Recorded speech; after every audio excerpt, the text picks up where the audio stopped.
Define value.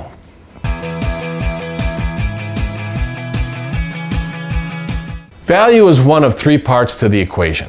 Cost minus price equals value. Too often salespeople talk about price without understanding the cost and consequences of an action.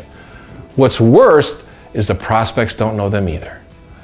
Then salespeople talk about solutions. We have the greatest products on earth, when the need has not yet been defined and the impact of an action has not yet been discovered.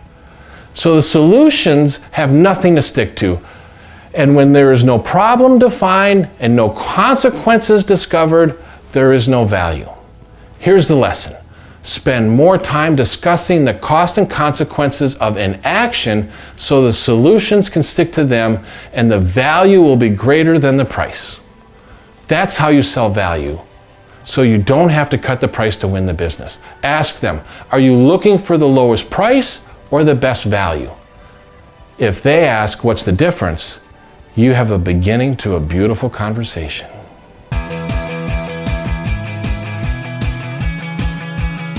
I'm Scott Plum with the Minnesota Sales Institute.